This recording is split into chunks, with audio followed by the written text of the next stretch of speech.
Memory is a living entity. Memories, both positive and negative, are embedded in our cellular structure. We live it every day and can influence our thoughts, emotions, and behaviors. And so as we tell our story, we embrace and integrate the emotions of others, as well as shed our own emotions and our own light. And even as we continue to retell the story, the language that is used will change. Whatever little you do makes a difference because you put that out there. You're intentional.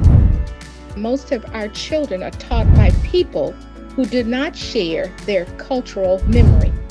What can be some creative ways for us to be able to capture our story, therefore also our memory, so that we can have more of it.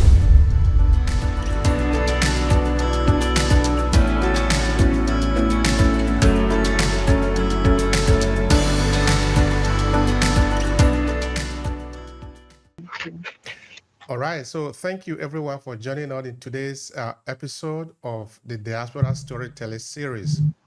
This is an important series that we'll be doing for a couple of years now, and we are going to continue to do it because it is our call that we are responding to.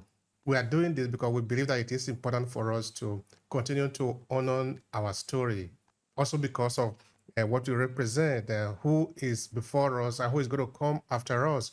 So right now we have the time to be able to respond to this call. So we're not going to wait for maybe some other person to do it. We are able to do it and we are doing it. So thank you so much for joining us. If it is your first time here, I encourage you to make sure you subscribe to wherever you are finding this information. It's available in video, but it's also available also in different social media platforms on YouTube, on Facebook, and on LinkedIn, because later we repurpose the content so that it can be available to different people. And one time we were doing it live, but we had some challenges, so now we are doing it recorded. But of course, all the information are out there for whoever want to be able to learn and leverage it for different other purposes. Yeah, Latifa that just joined us. So yeah, so today's conversation is quite an interesting one because we are going to be talking about preserving our memory and heritage. This is a very particular conversation. And of course, Dr. Nengus could have been here because he's an expert on memory. And if you think about memory, you understand that we are basically talking about what we leave behind, how we get here, also upon whose shoulder are we standing on, because it's about not just about our ability to remember in our head, but also to draw out a line of connection, a very large and long one, to understand that we are not alone and we are not lowly. We are in a generation of story. We are in a generation of line that is never broken. So today we are going to be touching on this important point. And of course, you will understand now that this series is dedicated to people of African descent.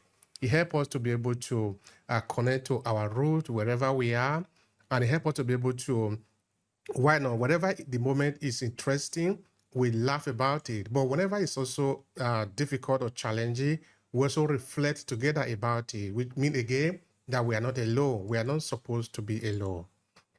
So I'm the host of this episode, like I already said, and most of you already know me, of course.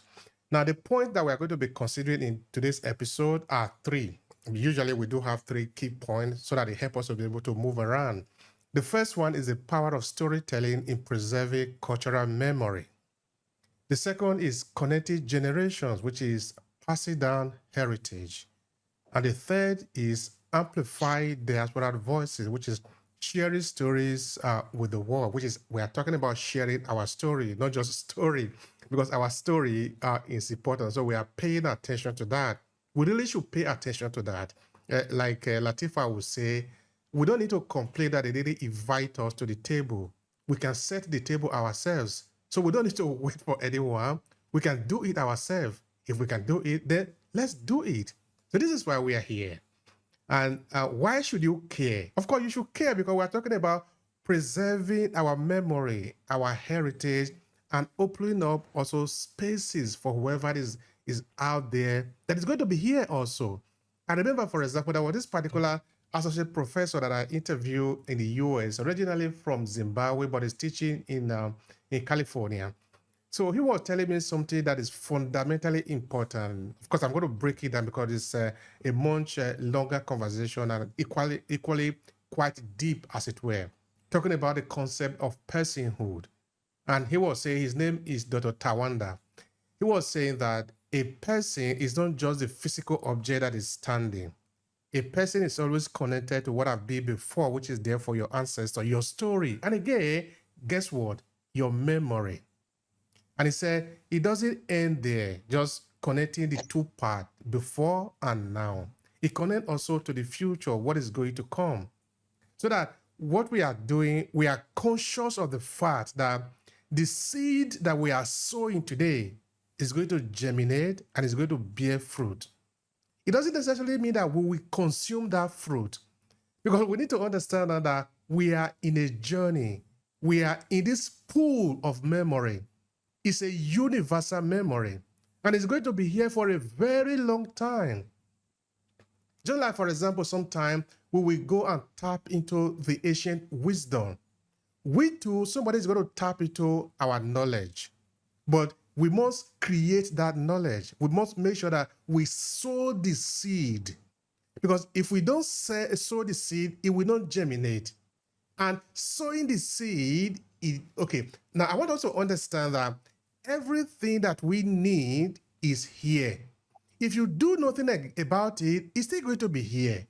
But what we essentially do as human beings, as entity, is that we take the known information, those information that is there, a little bit of water, a little bit of pepper, we mix it together, then we create something new. Which is therefore saying that when we manipulate the information, okay, not in this sense, when we manipulate the element that is available for us, we create something new. That thing that we have created become new. Meaning that it is not really that we are the one that is generating everything. We are just taking the known fact, adding it together and creating something new. So that our ancestors have done the same thing that we are doing. That's why we are remembering them. You see, when Michael S. was alive, he didn't have 3 legs. He had only 2. He was walking around. Sometimes he would be hungry. He goes to the toilet sometime. He have headache sometime. The same is true for Marcus Garvey. The same is true for the Egyptians.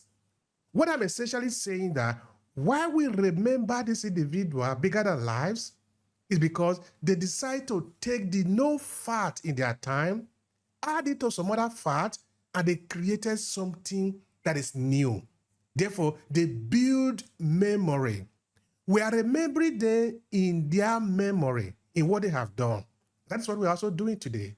So we are not wasting our time. I want somebody to pay attention to that.